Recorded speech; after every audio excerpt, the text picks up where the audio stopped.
The following is a presentation of the Belly Up Sports Media Network.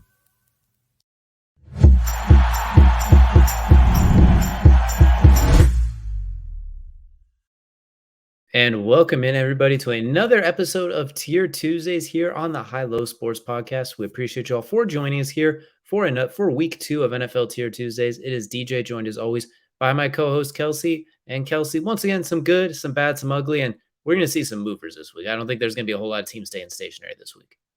Oh, no, it'd be fun to see. I mean, where we got these guys ranked at. I know last week we maybe had a little bit of fire in us for some of the placements of teams, but I imagine it could get worse after the performances we saw this week. There's definitely going to be some moves, some that go up and some go down. And this week, what we're going to do is we're going to unveil it. I've already tiered the teams. I'm going to unveil it for you as a surprise, and you can tell us where I'm right and where I am wrong, and then we'll be able to go from there. So without further ado, here we are. We're going to start from the bottom and work our way up to the top. The very bottom, USC season ticket holders. They're in the Caleb Williams sweepstakes. There's no ifs, ands, or buts about that. We got the Cardinals and the Raiders. Not a whole lot of positives there right now, especially with Devontae Adams and concussion protocol. Next, we got... I'll say those two teams can stay right there no matter what. There's not going to be... I don't expect a lot of movement from that part. Next, we got bad. These teams they're just bad. Denver, they're just bad. Cool, you got a random tip, drill, Hail Mary, you still lost. Chicago, there's enough video breakdowns on everything wrong with them throughout Twitter, YouTube. Go check those out because there's a lot of bad going on there. Houston, it's promising, but you stink now. Tennessee, you're 1-1, but you stink. The Vikings, so much offense, absolutely no defense whatsoever, and no running game. Carolina, Bryce Young, he's got some work to do. The fact that he can't run a QB, that they take him out for QB sneaks is a little concerning, but I digress. Next, we got These teams are either supposed to be playoff teams and not looking good, or they have injuries, or both. The Bengals, you have both, especially with Joe Burrow now. The Chargers, you are in a division with Patrick Mahomes, and you are now 0-2. That's all I need to be said there. And you have the highest paid player of all time. The Browns, you are missing your best player, arguably, and Nick Chubb, who is out for at minimum this season, if not worse, after that traumatic knee injury. And it turns out your quarterback has a roughly 7.5. You've had him for 8 games, and for 7.5 of those, he has not looked good whatsoever. So it's not panic time, but it's concern time in Cleveland. The Giants, are outscored 60-0 through 6 quarters. And now Saquon is hurt, and you're talking about playing him on Thursday against the 49ers, which would be the absolute dumbest thing, and everyone should get fired if they do that, but I digress. The Colts, you aren't expected to be good, but for 2 games, now Anthony Richardson has not finished the game. Mildly concerning. Still early, not going to overreact.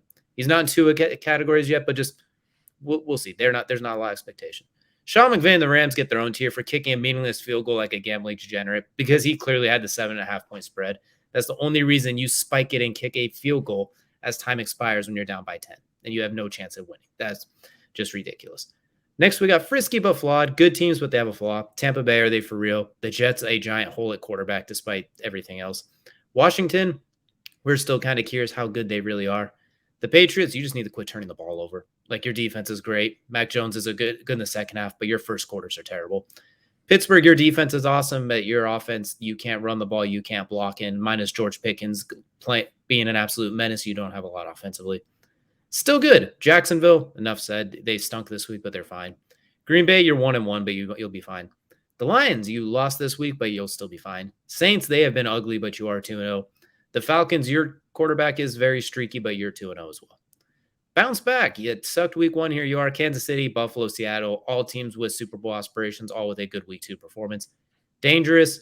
Eagles, Ravens, Dolphins, we all kind of expect them to be good, and they continue to be dangerous. They're in the Super Bowl hunt. Then we have the favorites. We got the Cowboys and the 49ers. The Cowboys have obliterated teams 70-10 to start the season. And the 49ers, even though they let Sean McVay kick a meaningless field goal to cover the spread, they were in control for the most part, even when they play a little rough. So here's what I have for the tiers now, Kelsey. I'll go. Which ones are we moving? Which ones are we staying stationary? What are we doing here? All right, so let's go down to the bad section real fast. There's one team I think needs to go and drop one more row.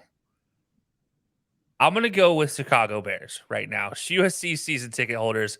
You run 3 of these same exact screens backed up in your own end zone on back-to-back plays, and it ends up in a pick 6 against the Buccaneers, a team that we're supposed to. Let's not kid ourselves. We're not expecting greatness from this team, but competency at this point in time would be great. But he can't even give me competency. This is not just bad. This is like there's somebody holding the cards for a Caleb Williams #1 overall pick to the Bears type of a placement here. So that's my argument for the Bears needs to be they need to drop one more. Are you thinking they might actually be like basically they're done with Fields at this point? Do you think it feels like? I don't know if they're done with Fields or if they're just incompetent. I mean, at this point in time, I don't know how bad it actually has gotten, but it feels like they're incompetent, really. Like, I mean, I feel like I'm watching a bunch of idiots try to like put a light. Like, if we gave cavemen flying cars, this is like what this is what I'm looking at. It's just they'd be beating it with a hammer. Like this will work, right? Like, no, that's not how this works. You have a Ferrari sitting at quarterback, and you've run him 13 times total this season, yet he had over 1,000 rush yards last year. And you had 2 designed QB runs on top of that. So most of those are him running for his life. It's not like they're actually designed to run plays. And I'll throw on top of that, the amount of times receivers are within 3 yards of each other on routes and stuff like that. Oh, God, this offense, the attention, the detail, the play calling, the situation. Fields has stunk. No one's getting around that. No one's giving him a cop out here. But good luck with that, and good luck with that pass pro, too. That pass pro, at best, is spotty as sometimes. 1 minute, you have a great pocket, but terrible design. Next minute, you catch the snap, and before you get a hit, you're getting smacked in the face by Vita Vea. So this team as a whole, we're gonna agree. That's not even a Justin Fields shot. That's everything is broken here. You have 2 what look like they will be top 10 picks. Maybe you ship out Fields and get a third one. I don't know. I like Fields and I still think he has a chance, but they need a new offense coordinator. They need a new lot of things. So you know what? Just because even if they're not in the Caleb Williams sweepstakes, it's the lowest tier we have right now. The Bears deserve to be there. So we will agree there. We will drop them to the bottom tier for pure incompetency. Yeah. Titans make a good case to make me want to put them there, but I'm not going to tempt that one. We won one game, and no matter how lucky it is, it can't put you at the bottom quite yet there. Yeah. The Giants, though. Let's go to the Giants with They just lost Saquon. On top of that, Xavier McKinney's been run over going into the end zone 4 times in his career. Just in the pros, not including Sean Shivers running him over in college, which was one of the most fantastic videos I've ever seen in my life. He spends more time braiding half of his head and dyeing it a different color than he does actually playing football. Your starting safety is too concerned with whatever else he's concerned about than to try to play defense. And then, like I said, your #1 running back is now out for an extended amount of time. Daniel Jones, one of the highest paid quarterbacks in the league, is looking like Daniel Jeremiah. And that's being nice to Daniel Jeremiah. We will not be taking any DJ slander around here now. Hold on now. There will be no Daniel Jeremiah slander around here. But at starting quarterback, let's be honest, that's not a great starting quarterback. Yeah, that's fair. I mean, right now you might be better off taking Daniel Jeremiah. But yeah, no, right now to me, I think they need to drop down to bad because right now what I'm seeing is not a good situation in New York until their defense can figure out. Like I thought we would be okay with their defensive line. Their defensive line is kind of not great right now. It's pretty miserable. Yeah, and their offensive line, what offensive line? Wide receiving core that was supposed to get better looks the exact same. Daniel Jones looks the exact same. And now, like I said, Saquon just not there. So yeah, there's a lot of problems there in New York, and Brian Dabble has his hands full to try to figure that one out. I'm gonna stick with this category though, and I'm gonna go to the Colts. And I know they're 0-2, and I know Anthony Richardson has not finished a game. But man, they are frisky. This is a fun team to watch. Like they are offensively a very, very fun team to watch. I want to put them in the frisky but flawed category just because of their offensive ability. And I'm sitting here looking at it. Jonathan Taylor is still projected to come back. He will play supposedly when he gets healthy, whenever that day comes. And if you add him to the weapons and Zach Moss, by all means, Zach Moss is looking pretty decent right now. Not Deion Jackson bad. You're pretty decent. He took 100% of the running back snaps in the last game. He took 55 of 56 snaps, and the one he missed, there was no running back on the field. So that tells you all you need to know about the rest of the running backs at that point. Exactly. And this pass rush is looking better. They're not great yet, but they're looking better. DeForest Buckner looks like DeForest Buckner right now. Shaq Leonard looks to be getting a little bit of his old Shaq Leonard, Darius Leonard self back. Not quite there yet. He's a 2-down player now. Like they take him out on 3rd down, but it's better than he was last year. He gave you 2 quarters and broke his face. Speed looking really nice as an excess linebacker there as well. So there's a lot of ability there, and I think there's a lot of younger talent that's getting better on that defense side. So I think they're frisky but flawed. That is where I'm going to go with that one.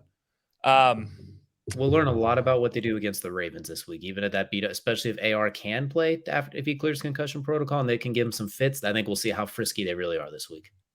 Yeah. Looking at the frisky but flawed category, I'm going to skip the Rams. That's your category. You keep them there. If you can find another team that should go in there, I will move them there. Yeah, skipping them. Frisky but flawed category right now. There's not a frisky but flawed I'd really look at moving. The Patriots give me the most concern. I mean, the Steelers also give me concern. But Mike Tomlin straight up coming out and saying the coaches were bad means that they're going to win next week. That's just that's Mike Tomlin is just one of those guys that when he says something like that and he's crucial on his own team and especially his own coaching staff, those coaches usually get it together. And like I said, he's a Joes and Schmoes guy. He's not an X's and O's guy. So when he comes out into the media, there's a purpose for it, and it works for him. Somehow it's always worked for all of his players. I never understand that. So they'll stay. Patriots are concerning though. But at the same time, you've lost to two of the better teams in the league. So it's not like it's that concerning. You lost to the Dolphins and the Eagles, which are in the dangerous category, which we'll talk about in a minute. Commanders are almost the Commanders are a comeback from the Cardinals away from being an that was so bad in the first half. So bad. So yeah, I'm gonna leave them there. Yeah, I think that's okay for the frisky but flawed. We'll leave those guys there. The Jets, I just don't want to touch them because Zach Wilson for now. Still good. I'm looking at the Jaguars as potentially moving up, but like, where do I move them to? I don't know if I can officially move them. I mean, you lost to the Chiefs. I can't hate you for that. Like you look miserable. 17-9. It wasn't a great season. You were miserable when you had with the offensive firepower they have. It was miserable. Defense lose. I'd argue that the Chiefs are an underrated defense, though. So the prince that was promised. Underrated defense. Underrated. Yeah, defense. I mean, it should have been a slam dunk. I expect a single touchdown from them. That's all. So that's why they get still good. But I didn't like that. Let's look at the Packers. Let's go. I kind of want to drop them into frisky but flawed. They were great week 1, but week 2 you lose. And I'm going to point out to this exact single moment to Jordan Love on a short 4th and short, attempting a quarterback sneak and falling over his own offensive lineman, attempting that, and it getting called for a false start. That's how you lose this game. You end up losing to the Falcons because your own quarterback can't keep his own feet under center. And if to me, that's a frisky but flawed if I've ever seen it. I know it's not and I don't think it was the exact play that got the ball turned over to the Falcons, but I know it was not a good look no matter where it is in the game. It was just a rough situation all around for Jordan Love, but I don't know. They look good in week 1, but I mean, truthfully, I think they're frisky but flawed until proven otherwise. This is a team that I projected to have 3 wins in the season. And if they play like Jordan Love on that 4th down attempt, then they're going to get 3 wins. But yeah, I'm giving them the leeway. The reason I give them a slightly is there's no Aaron Jones, who is clearly going to be the main focal point of this offense. And Christian Watson and the injuries at receiver are still there. Obviously, they have some work to do nonetheless. I gave them a little bit of a nod over the other ones because I think their flaw is mostly Aaron Jones not being healthy. I think if he's healthy, I don't think they lose by 1 in this game because they were in full control until Jordan Love was literally tripping at that point. So I'm giving them the slight nod, but I see what you're saying. I know what you're getting at as well too. When you trip over your own, and when you have to get pushed to line up under the right spot, there are some flaws there as well for sure. But I think they're still in a better driver's seat than some of the other teams in frisky but flawed at this point. That's fair. I'll give you that. I'll let them stay.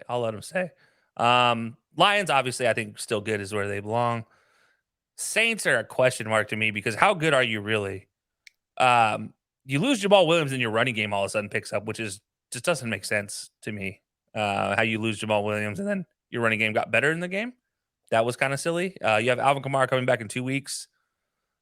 They finally showed they had a passing game, but it wasn't until the 3rd quarter of the game last night. And I don't know. Yeah, I don't know. It's a weird, if you took their 3rd and 4th quarter performances in the first 2 weeks and put them together as a whole game, like that looks like a good game. They're in danger if they can do that.